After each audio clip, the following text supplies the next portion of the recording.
مسلم league کی قیادت نے اسے ہمیشہ پرامن رکھنے کی بھرپور کوشش کی، جس میں وہ بڑی حد تک کامیاب بھی رہی، لیکن جب قیام پاکستان ناگزیر ہو گیا تو ہندوؤں اور سکھوں نے ہجرت کرنے والے مسلمانوں کو خون جس انداز سے بہایا وہ بہت خون کچا داستان ہے۔ نواب محمد احمد خان قصوری، یہ 10 اور 11 نومبر 1947 کی درمیانی رات تھی۔ قومی اسمبلی کے رکن احمد رضا قصوری اپنے والد نواب محمد احمد خان، والدہ اور اپنی خالہ مسز ایم مہدی کے ساتھ شادمان کالونی لاہور میں ایک شادی میں شرکت کے بعد اپنے گھر شاہ جمال واپس جا رہے تھے کہ اچانک ایک موڑ پر ان کی کار پر فائرنگ شروع ہوئی، جس کے نتیجے میں نواب محمد احمد خان شدید زخمی ہو گئے۔ نواب احمد رضا قصوری اپنے باپ کو لے کر امریکن ہسپتال گلبرگ گئے، جہاں وہ زخموں کی تاب نہ لاتے ہوئے وفات پا گئے۔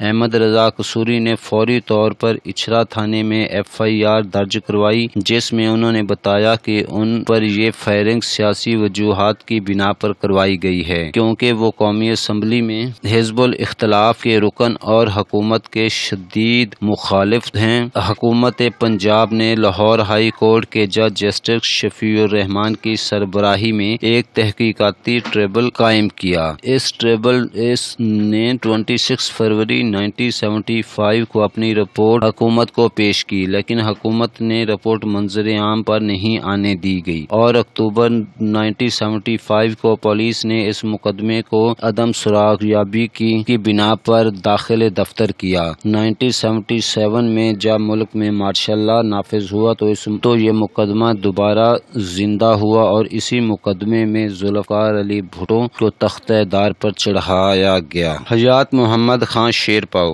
8 فروری 1975 کو پشاور یونیورسٹی میں شعبہ تاریخ کی ایک تقریب میں صوبہ سرحد کے سینئر وزیر حیات محمد خان شیرپاؤ ایک بم دھماکے کے نتیجے میں ہلاک کر دیے گئے۔ حیات محمد شیرپاؤ وزیر اعظم ذوالفقار علی بھٹو کے بااعتماد ساتھی تھے اور وہ پاکستان پیپل پارٹی کے بنیادی ارکان میں سے تھے۔ دسمبر 1967 میں وہ پیپل پارٹی صوبہ سرحد کے صدر منتخب ہوئے۔ اس حیثیت میں انہوں نے صوبہ سرحد میں پیپل پارٹی کی تنظیم میں بڑا فعال کردار ادا کیا۔ دسمبر 1970 کے عام انتخابات میں وہ سرحد اسمبلی کے رکن منتخب ہوئے اور مرکزی پیپل پارٹی کی حکومت کے قیام کے بعد صوبہ سرحد کے گورنر مقرر ہوئے۔ 2 مئی 1972 کو وہ مرکزی کابینہ میں شامل ہوئے اور تقریباً 2 برس کابینہ میں رہے۔ 4 جون کو انہیں سرحد کی صوبائی کابینہ میں سینئر وزیر کے طور پر شامل کر لیا گیا۔ حادثے کے وقت وزیر اعظم ذوالفقار علی بھٹو امریکہ کے دورے پر تھے اور وہاں سے فوراً لوٹے اور انہوں نے فوری طور پر صوبہ سرحد میں حزب اختلاف کے رہنماؤں کو گرفتار کر کے نیشنل عوامی پارٹی کے خلاف بے قانون قرار دیا۔ چودھری ظہور الہی کا قتل، 25 دسمبر 1971 کو مسلم لیگ کے ممتاز رہنما اور سابق وفاقی وزیر چودھری ظہور الہی کو ماڈل ٹاؤن لاہور میں قتل کر دیا گیا۔ ان کے ساتھ کار میں لاہور ہائی کورٹ کے سابق چیف جسٹس مولوی مشتاق حسین بھی تھے، جو معمولی زخمی ہوئے۔ چودھری ظہور الہی کا تعلق گجرات پنجاب سے تھا۔ وہ 1962 میں آزاد امیدوار کی حیثیت سے قومی اسمبلی کے رکن منتخب ہوئے تھے اور کنونشن مسلم لیگ میں شامل ہو کر اس کی پارلیمانی پارٹی کے سیکرٹری منتخب ہوئے۔ وہ کونسل مسلم لیگ میں شامل ہو کر 1970 کے انتخابات میں ایک بار پھر منتخب ہوئے۔ بھٹو دور میں انہوں نے حزب الاختلاف کو متحد کیا تھا، جس پر انہیں 1974 میں تو حکومت نے 4.5 برس کی سزا سنائی تھی۔ کہا جاتا ہے کہ اصل ہدف مولوی مشتاق تھے مگر مارے ظہور الہی گئے۔ ارباب سکندر خان خلیل، 8 مارچ 1982 کو صوبہ سرحد کے سابق گورنر، نیشنل عوامی اور نیشنل ڈیموکریٹک پارٹی کے ممتاز رہنما ارباب سکندر خلیل پشاور کے نواح میں قتل کر دیے گئے۔ ان کا قاتل ایک مذہبی جنونی شخص تھا۔ ارباب خلیل 1943 تک کانگریس کے ساتھ تھے مگر پھر مسلم لیگ میں شامل ہوئے اور قیام پاکستان کے لیے کام کیا۔ وہ علی گڑھ کے فارغ التحصیل تھے۔ 1949 کو پیر مانکی شریف کی عوامی مسلم لیگ میں شامل ہوئے، جو غالباً حزب الاختلاف کی پہلی پارٹی تھی، جس میں حسین شہید سہروردی بھی شامل تھے۔ 1956 میں عوامی مسلم لیگ اور نواب ممدوح کی جناب مسلم لیگ نے مل کر عوامی لیگ بنائی، جس میں ارباب خلیل شامل ہوئے اور پھر نیشنل عوامی پارٹی کے ساتھ رہے۔ ظہور الحسن بھوپالی ارباب سکندر کے قتل کے صرف 6 ماہ بعد مجلس عشورا کے رکن ظہور الحسن بھوپالی کو 13 ستمبر 1982 کو ان کے اپنے دفتر میں قتل کر دیا گیا۔ ظہور الحسن بھوپالی صرف 36 برس کے تھے۔ 24 سال کی عمر میں 1970 کے انتخابات میں سندھ اسمبلی کے رکن منتخب ہوئے تھے۔ وہ پاکستان قومی اتحاد کی تحریک میں بھٹو صاحب کے خلاف سرگرم رہے۔ 1981 میں جنرل ضیاء الحق نے انہیں مجلس شورا کا رکن بنایا۔ ان کے قتل کا الزام ایک نوجوان ایاز سمو پر لگایا گیا، جو ایک مزدور رہنما اور پیپل پارٹی کا جیلا تھا۔ آخر وقت تک ان کے خلاف ناکافی شواہد تھے، لیکن جون 1983 میں ایاز سمو کو پھانسی دے دی گئی۔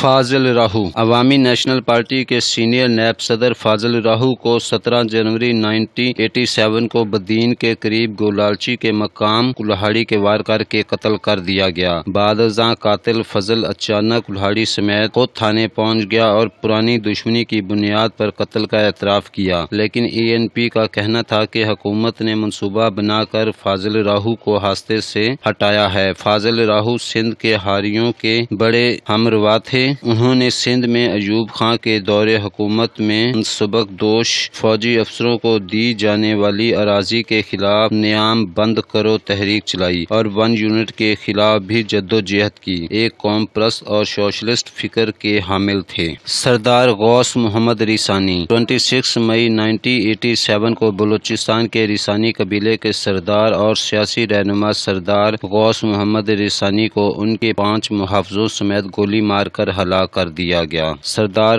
غوث بخش ریسانی 6 ستمبر 1924 کو پیدا ہوئے۔ 1945 میں انہوں نے فوج میں کمیشن حاصل کیا، تاہم 1948 میں فوج سے ریٹائرمنٹ لے کر اپنے قبیلے کی سرداری سنبھال لی۔ سیاسی زندگی کا آغاز مسلم لیگ سے کیا۔ 1966 میں پہلی مرتبہ مغربی پاکستان کے رکن اسمبلی منتخب ہوئے۔ 1970 کے عام انتخابات میں بلوچستان اسمبلی کے رکن بنے۔ 1971 میں پاکستان پیپل پارٹی میں شامل ہوئے۔ 29 دسمبر 1971 سے 2 اپریل 1972 تک بلوچستان کے پہلے سول گورنر کی حیثیت سے خدمات سر انجام دیں۔ بعد ازاں انہیں وفاقی کابینہ میں شامل کر لیا گیا۔ 1977 کے انتخابات میں وہ پاکستان پیپل پارٹی کے ٹکٹ پر ایک مرتبہ پھر بلوچستان اسمبلی کے رکن منتخب ہوئے اور خان محمد بارزئی کی کابینہ میں سینئر وزیر کے عہدے پر فائز ہوئے۔ 1977 کے مارشل لا کے نفاذ کے بعد کچھ دنوں نظر بند رہے۔ 1983 کے بلدیاتی انتخابات میں ان پر اپنے مخالف رند قبیلے کے 8 افراد کے قتل کا الزام عائد کیا گیا، جس کے پیش نظر انہوں نے کچھ عرصہ افغانستان میں جلا وطنی میں گزارے۔ 1966 میں غلام مصطفیٰ جتوئی کی نیشنل پیپل پارٹی میں شمولیت اختیار کی اور اس پارٹی کی بلوچستان شاہ کے صدر بن گئے۔ 26 مئی 1987 کو وہ کوئٹہ جا رہے تھے کہ ایک قاتلانہ حملے میں انہیں ان کے محافظوں سمیت ہلاک کر دیا گیا۔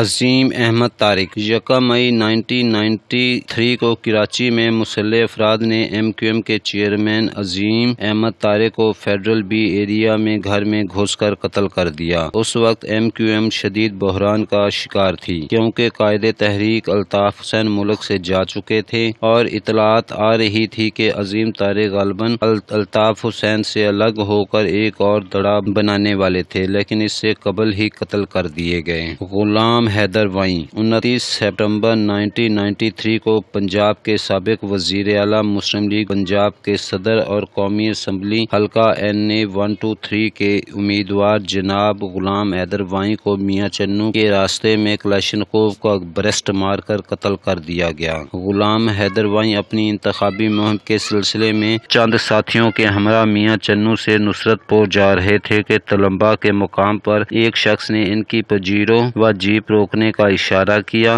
جو ہی ان کی جیپ رکی، اس نے کلاشنکوف کا برسٹ مال کر غلام حیدر وائی کو قتل کر دیا۔ یہ قتل ایک پرانی دشمنی کا خاکسانہ تھا۔ پولیس ذرائع کے مطابق ان کے قتل میں ملوکہ قوم کا ہاتھ تھا، جن کا خیال تھا کہ ان کی برادری کے ایک ملزم جہانگیر ملوکہ جو ڈکیتی کے جرم میں ملوث تھے، انہیں غلام حیدر وائی نے قتل کروایا تھا۔ میر مرتضیٰ بھٹو 20 ستمبر 1966 میں پاکستان کے سابق وزیر اعظم ذوالفقار علی بھٹو کے صاحبزادے، جو اس وقت کی وزیر اعظم بے نظیر بھٹو کے بھائی میر مرتضیٰ بھٹو، کراچی میں ایک سیاسی میٹنگ میں شرکت کے بعد گھر واپس لوٹ رہے تھے کہ ان کے گھر کے نزدیک پولیس کے مسلح اور مورچہ بند افراد نے انہیں روکنے کا اشارہ کیا۔ پولیس مرتضیٰ بھٹو کے ان محافظوں کو گرفتار کرنا چاہتی تھی، جن پر غیر قانونی اسلحہ رکھنے اور دہشت گردی کے بعض واقعات میں ملوث ہونے کے الزامات تھے، مگر جو ہی میر مرتضیٰ بھٹو کا قافلہ روکا گیا، ان کی پولیس افسروں کے ساتھ تکرار ہو گئی۔ میر مرتضیٰ بھٹو کے محافظوں نے متشل ہو کر فائرنگ شروع کر دی، جس کے جواب میں پولیس نے بھی فائرنگ کی، جس کے نتیجے میں میر مرتضیٰ بھٹو اور ان کے 6 قریبی ساتھی ہلاک ہو گئے۔ میر مرتضیٰ بھٹو کی ناگہانی موت کا دکھ ملک بھر میں محسوس کیا گیا۔ ذوالفقار علی بھٹو اور شاہ نواز بھٹو کی ناگہانی موت کے بعد یہ تیسرا سانحہ تھا جو بھٹو خاندان پر گزرا تھا۔ حکومت نے اس سانحہ کی تحقیقات کے لیے 3 رکنی بینچ تشکیل دیا، جس کے سربراہ جسٹس ناصر اسلم زاہد تھے اور ارکان میں جسٹس عباس اللہ، امان اللہ عباسی اور جسٹس ڈاکٹر غوث شامل تھے۔ اس ٹریبل نے کئی ماہ تک گواہان کے بیانات قلم بند کیے، لیکن تاحال قتل کا معمہ حل نہ ہوا۔ بلور خاندان کے قتل 3 اپریل 1997 کو سابق ریلوے وزیر غلام احمد بلور کے اکلوتے صاحبزادے کو قتل کر دیا گیا۔ یہ وہ وزیر باغ پشاور کے ایک پولنگ بوتھ پر تھے کہ فائرنگ کا نشانہ بنے۔ یاد رہے کہ نومبر 1966 میں فاروق لغاری کے ہاتھوں بے نظیر کی حکومت کی برطرفی اور اسمبلیوں کی تحلیل کے بعد انتخابات ہو رہے تھے۔ قتل ہونے والے شبیر احمد بلور کے والد غلام احمد بلور نیشنل عوامی پارٹی کے مرکزی رہنما تھے اور انتخاب لڑ رہے تھے۔ اس قتل کے 15 سال بعد دسمبر 2012 میں غلام احمد بلور کے چھوٹے بھائی